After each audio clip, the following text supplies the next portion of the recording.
Carla Renata in the house. Carla, you are looking so good today. Well, y'all look good. In that picture, my breasts look like two big old cantaloupes, so I'm going to cover them up. That's that funny. That was not cute.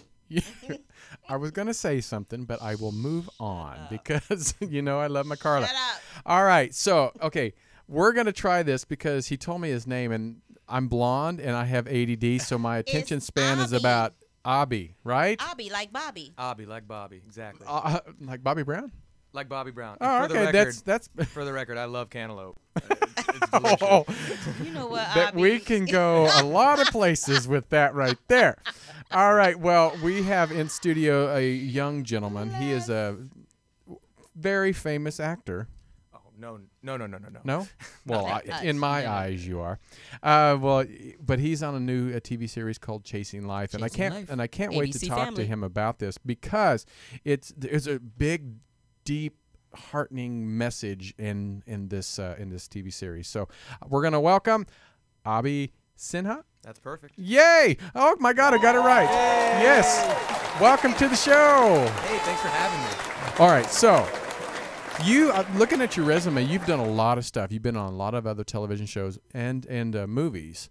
And but first of all, before we start talking about the TV series, I want to know, where are you from and how did you get into this crazy industry of entertainment? Well, I grew up in Pittsburgh, Pennsylvania, and when I was 14, came here to Los Angeles. And by yourself? Not by myself. Okay, my just family. We moved.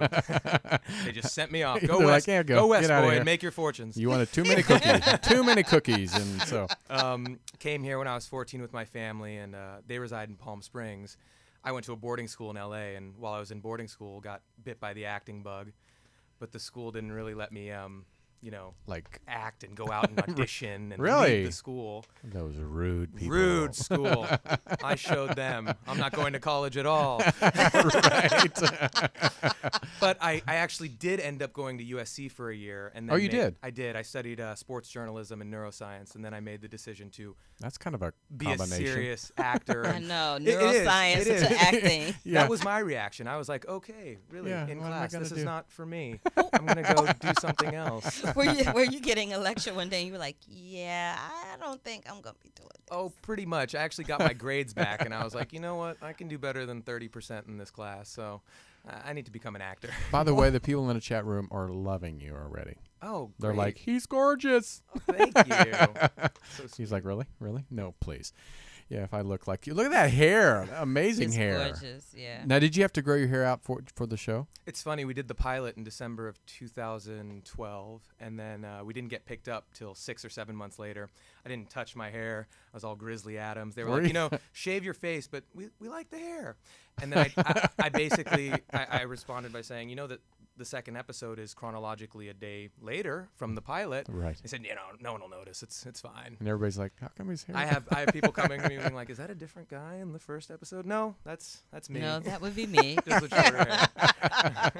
All right, so you had graduated from, did you graduate from college or no? I didn't. I took a leave of absence. And still never, and you're still on the leave. Still on that leave. Well, it paid off because you're doing very well. You seem to be working quite a bit. I was actually very scared to tell my parents that that's the decision I had made. Oh my God! But they were, very Indian conservative parents who actually proved to be very supportive. And once I told them, I can literally get paid money to do something I love to do, instead of wasting a ton of money being here doing something I'm not that motivated to do. The wasting the money probably is what got them. That's what sold them. They were like, oh, good. Yes. You know what? Yeah. Let's give this a shot. Let's see how he does. Right. What would you say your first break? What was your first break that you thought, you know what, I think it's going to work? I was in classes at USC, back and forth between neuroscience and sports journalism, and I managed to book this 5-day-long guest star on this show back in the day called The Cleaner, which starred Benjamin Bratt and Grace Park. And that was my first real experience being immersed into the acting scene. And I couldn't believe that people were actually getting paid really good money to do this. Right. And it was almost too simple for me that I didn't even know how to make the decision. But once I talked to my parents and got a little confident in my abilities after being on set, it was crystal clear. So when you got to, what was it called again? The show, it was called the The Cleaner. The Cleaner. Yeah. So after The Cleaner, what was your next gig after that? After that, I basically did a ton of stuff that no one would have ever heard about. I'm sure any actor would say that. And then I booked this great co-star role on How I Met Your Mother. Oh, yeah. And wow. Then it just started to snowball. You know, I got confident. I figured out a way to book the auditions that I was going on. And then I also just really started studying the craft and taking classes and kind of diversifying the roles that I was going out for. Wow. So, I mean, I find it fascinating because, you know, Carla's a successful actress, too. She's, last year you were on like 4 shows all at one time? Yeah, I was recurring on 4 shows at one time. Yeah. Getting on one show a year is hard. Well, that's what I was like I thought that was just unusual. I would love to be on one show for a while, just one show. But when you know, when you do this for a while, but you go through those times. Have you went to that one time you're like, maybe I made a mistake? Have you went to that yet, or you staying pretty busy? I've never really had any regrets about doing this, and I think that's more. I'm lucky enough to say that I enjoy the process, and I understand that a lot of people may not enjoy the process because there's so much rejection and stress and. You know, going to Santa Monica on 2 hours notice at 4:30 on a Friday. Good luck. You have to memorize 10 so pages clearly of it slides. happens to everybody. Good luck. Oh, it happens to everybody. But you know, I truly that. enjoy it. I like the process, and even like auditions. You I like love auditions. You know, you may not believe me when you see me before because I'm all stressed out and sweating beads, but like I really do love it. It's fun listen. I'm not an actor, but I remember. Getting an agent, they actually approached me because of the show, and I'm like, yeah, okay, whatever. And then they started sending me auditions. Seriously, my first one, I was like 38 years old. They sent me to an audition at MTV, and everybody there was 22. And I was looking around like, do they need a dad, or what am I here for? You know, what am I here for? But I don't like it. I didn't like it at all because I'm just free flow. Yeah, it was definitely. You give me like script here. I like auditioning. Auditioning is fun. This is the thing. I like auditioning. Like, I actually like auditioning. I don't like the process of having to deal with people in the audition room. Oh. Because that's like a whole nother skill set unto itself. That's a great point. You know what I mean? Yeah. It's like a whole nother skill set unto itself. It's crazy. Well, can you give us an example of one of your favorite auditions, and then give us an example of just a disaster audition? Okay, I'm gonna go disaster first. Okay, that's probably the easiest one to remember. Yeah. When I was first getting into acting and going on auditions, I was getting sent out for a lot of Disney stuff, which was great. That's amazing. I can totally see that. Amazing exposure. You know, the ethnic boom. They were so excited about having an Indian guy in there. Like, I love you so much for saying that. Yeah, but I mean, it was great. But I started to notice after a while. I'm 6'2". I started to notice tall. that I was losing out on roles because of my height. And you know, all the casting directors would say the same thing. They'd pair me up, you know, match me up, and then go, you know what? You're too tall. You don't look like you're in high school. Which was funny because everyone standing next to me was like 30 years old, and I was the only kid who actually was in high school. So right. I just remember those experiences. You're like, great, thanks. That may have been the one time where I was like, what am I doing? Maybe this isn't a good choice. But once I kind of like grew into my body and my face started matching my height, it became easier. Now, on the flip side of that, as I started getting older, I started getting sent out for less Disney kinds of roles and more like druggy and like darker and criminal kinds of roles.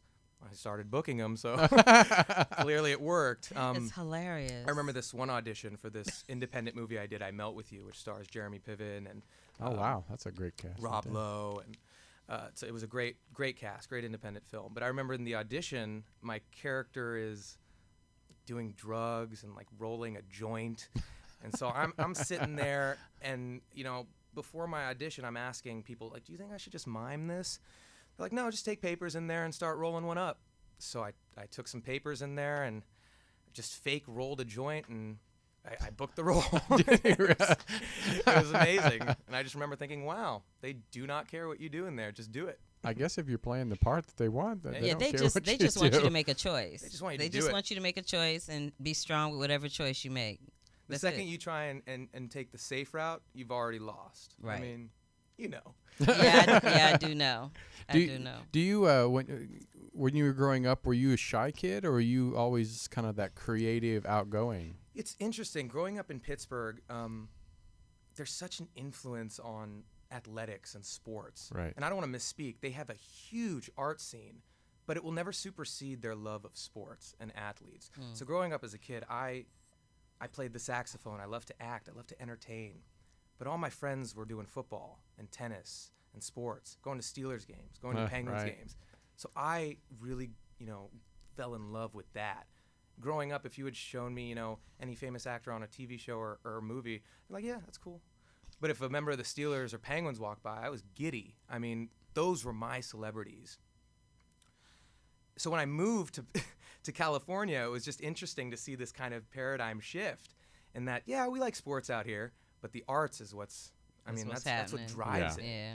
And I definitely felt more like this was the place for me, the place to be. Yeah, I grew up because we both grew up in the Midwest, in Kansas and Missouri for her. There you go. Yeah, well, sports was Sports like town. everything. States. Yeah. St. Louis Cardinals. Yes. There you go. Which I played it, but I never really was a huge fan of sports. And you got like basketball fandom in both those. Oh yeah. states. Yeah, I'm like, and I've said this many times. If it's basketball, football, I'm like, whatever. I'm a baseball kind of chick. So. There you go. All right, so now chasing life. So let's talk about your character, Danny, and tell us about your character and what he does, and give us a little rundown of what the show's about. So the show is about this girl, April Carver, who's diagnosed with acute leukemia, and it's about her struggle to deal with that, treat it, deal with her family life, her relationships, her work, and that's where I come in. She works at the Boston Post as a journalist, very young, talented, promising journalist, and I work with her, and basically just provide the colored comic relief.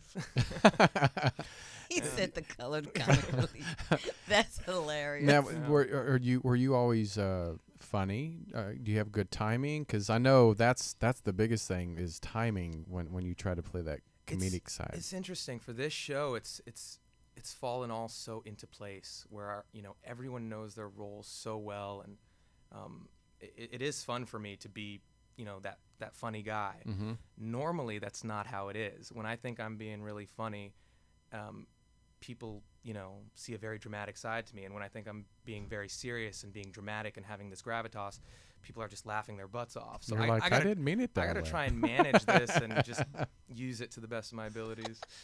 Well, that's what's funny, because have you ever taken like improv? I'm sure you have. I did take improv, and after do you think that 2 helps? or 3 classes, I was like, I can't do this. Really? Yeah, I need to practice everything, like the way I turn, where my head is. You can't if I'm holding a glass improv. here. Like I have to have it all practiced before. Well, how do you do? Because that was too like Lucy, cerebral for that. Lucille Ball. You were too cerebral for that. Absolutely. Because Lucille Ball, they say that off screen she was not funny at all. Like she was not funny. It was Desi Arnaz that was funny. Absolutely. And when they said, as soon as they said, action, they said that's when her comedic talent came out. And do you feel that way too, or do you? I definitely feel that way. I mean, I know that my work is better if I'm able to, do it 100 times, whether it's in my head or actually be on set and hold what I'm going to hold and go where I'm going to go and wear what I'm going to wear. As long as I'm able to go through the motions, at least several times, that's going to help me live in that scenario even more. And that's just my process and the way I am. But I totally am jealous of people who don't do that, because that would be so great. and this, like I said, this show, dealing with cancer, and it can seem kind of gloomy, and it's nice that they add humor to it. Oh, it's a very heavy theme, and I think the writers have done a really amazing job of just making it lighthearted, and not making it so much about the story of a girl with cancer, but just the story of a girl, the story of a person. Right.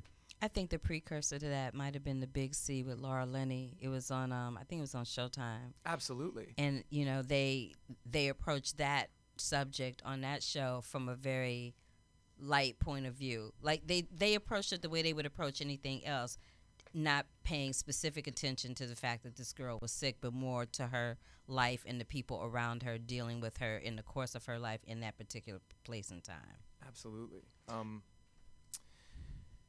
I'm just so grateful the writers saw fit to make it so funny, because life is pretty hard, and I think we need that comedy. We need to make people laugh. We need to make ourselves laugh to get through it, and they've done such a good job of just representing that aspect.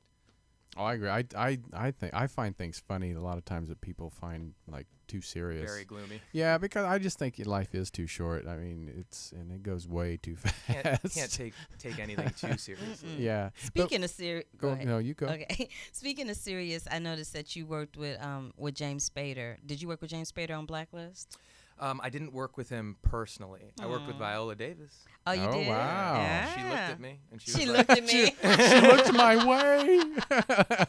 No, it was actually really nice. We had That's hilarious. I was doing ADR audio dub recording for the movie yesterday, and I got to see my scene, and she's right there in it, and she said she thought I was really cute, which just killed me. You're like, me? No, I actually. When I say Blacklist, I can't see. It's Black Hat. Black Hat. I called my mom. I was looking. I was like, I didn't see it on here, but I was okay. You gotta be on a blacklist. I blame my contacts. Continue. Oh no, she told that to me, and my week was made, and I called my mom immediately, and I was like, what Viola Davis just said? Oh, take that. She's like, my baby. Yeah. That's hilarious. Well, you have a. Is it a movie coming out? Cyber? Well, that's the movie Black Hat. They changed the name from Cyber to Black Hat, and it's a Michael Mann movie, and it's about cyber warfare between the United States and China. And I play this forensics detective, and I look so different than the character I play in Chasing Life. In Chasing Life, I'm very like clean cut. I'm always in a suit. And my character thinks he has this really high fashion sense, but sometimes it's not that good. And it's kind of busted, huh? In Black Hat, it's so different. It's this forensics detective, and he's all uptight. And I've got a beard, and I've got these glasses, and I'm spitting out words that I could never spell for you. Like it's just it's completely different. Did you have to ask on certain words how to, like me? I would be like, how do you pronounce this word again? Oh no, I basically just researched all the words I didn't know, like definitions and phonetic pronunciations. Wow. See, I'd be like, what was this word again? If you think I'm smart, then that's all that matters. That's right. So you do it seems like you've done a lot of dramatic work on television. Am I correct in that assessment? Except for How I Met Your Mother. Yeah, I've done a lot of drama. I've been lucky enough to book a lot of So drama. would you say that some of the characters that you've done on these dramas have more of a comedic twist to them, and that's how you ended up on Chasing Life with that type of role of Danny? Usually not. Usually it's very defined, whether it's comedy or drama. I think for Chasing Life, there was already so much, like you said, gloominess to it, whether it's the overall theme, whether it's what you're going to be seeing the main character deal with over the course of the show.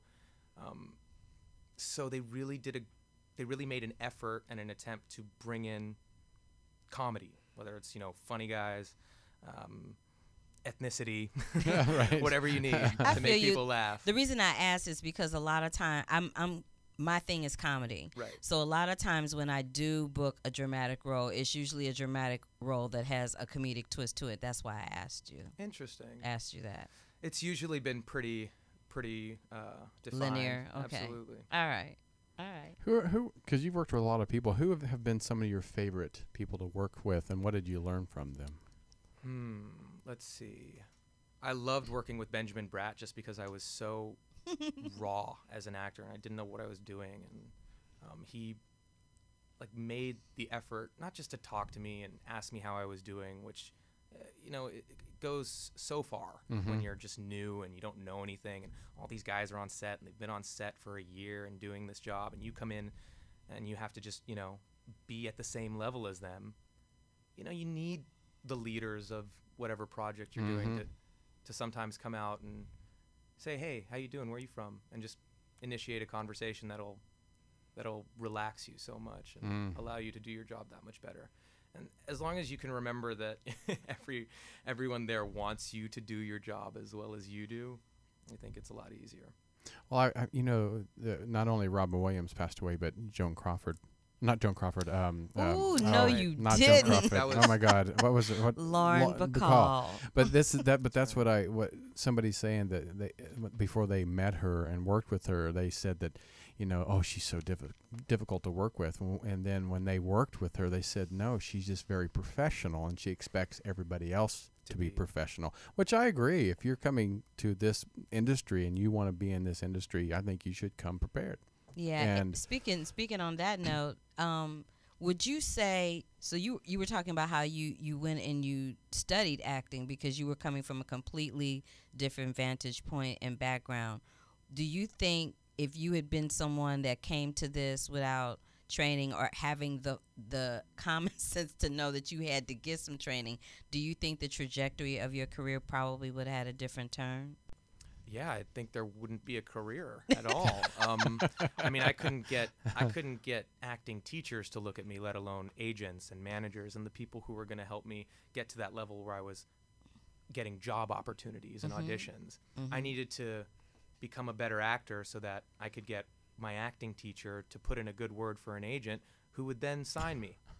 And it's just, had I just gone straight in without any training, without making the effort to study the craft, I can guarantee it would not have been as successful.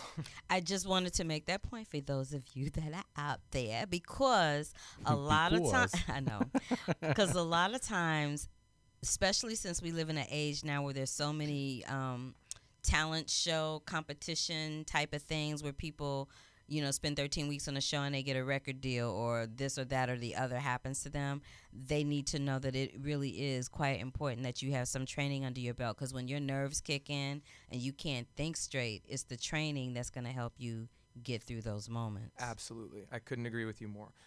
But on top of the nerves and having that technical aspect to fall back on, I just think it's important to continue to try and improve. Exactly. Whether you're an actor, whether you're a musician, whether you're an athlete, whether you have your own radio show, you're trying to find ways to get better, because if you don't, you're doomed. I think someone who's better than you. Dun, dun, dun, dun. Right. So take your classes and eat your veggies. Not eat your veggies. And drink your milk. Yeah. No beets. No beets. I'll eat anything but beets. All right. Another question. Did you have braces? I did. Because you have like the straightest teeth. I was like, wow, his teeth are straight. You don't want to know the process that needed to happen to get these teeth this way. But I'm going to tell you. Okay. Pittsburgh, right? Black and yellow, black and yellow. I had black and yellow braces. No. Yes. Oh, yeah. Because I was that big of a sports fanatic. Oh, my God. And my mom and dad were mortified when I came back from the orthodontist with black and yellow braces. And then at night. They're like, we ain't paying for them. Oh, no, that's not the end. At night, I had to put on headgear because my jaw was a little bit too forward. So, I looked like Robo Abhi. It was insane. How did you sleep with that? Straight. I'm just like, no. Just try not to move to one side. How long did you have to wear them? For about a year. Oh, my God. Yeah. See, I never had braces, and luckily I had straight teeth. Did either of you guys suck your thumb when you were kids? No. See, I sucked my thumb till I was 7 years old. Did you really? I did. You could see me as a little toddler just with thumb in his mouth. My dad said he breastfed until 18. Hey, no, I'm just kidding. There you go. Just kidding. That's what he used to say. But, it's a joke. It really was. He's really tall. Right. No, my dad's really short. But anyway, well, before we get out of here, where can we find you and all the TV series and movies and all this stuff coming up and doing all that stuff? Well, Chasing Life just aired its 10th episode. Yeah. Its mid-season finale on Tuesday, yesterday. Congratulations, by the way. Thank you. And we have another Christmas special airing in December. Oh, really? Sometime. Nice. And then the back half of Season 1, Season 1B, episodes 11 through 20 will air in 2015. And then in January, February of 2015, the Michael Mann movie Black Hat will be coming out. So, or as I like to call it, Blacklist. This is a good little. You're having a nice run. I gotta what do we talk about? Improvement. Once this ends, I'm done. What's gonna happen? I have a feeling you're gonna keep busy. I hope you're right. Thank you. Did you buy that house in the hills yet? With all the money you're making? Not yet. I'm down on Laurel Canyon. I'm working my way up. Oh, okay. No, and it's funny. We talk about this all the time. How people will see you on television and they think, "Oh my God, you must be bajillionaire now," and you're like, "No, I'm just." Yeah. You would think. But Yeah. You're like, yeah, give me more money. That's what we'll call him. I wish, but I'm happy living in my little place, driving my Honda Civic. I have a Honda Civic too. I ain't mad at you. Honda party. Right. Well, thank you so much for being here. We so appreciate it. And you're going to come back? Absolutely. We'll have to have you back one of these days. We offer this to our favorites. You have to come back and co-host with us. Just say when, please. All right. We love that. All right. So when we come back, guess what? We're going to have Carla's Corner because Carla hasn't been here for a while. Carla, what are we going to talk about? We're going to talk about the James Brown movie, Get On Up. Oh, yeah. We're going to talk about the trip to Italy. Mm-hmm. You went? No. Oh. Oh, the movie. Okay. And some coming attractions coming up this week. All right. Well, Abhi, thank you so. Is that right? Did I get it right? Abhi, like Bobby. I got it right. Perfect. All right. We'll be right back. On over Tony Sweet. This is Glennis Grace. Didn't we almost have it all that we interviewed a couple months ago? Love her. All right. Be right back. Don't go anywhere.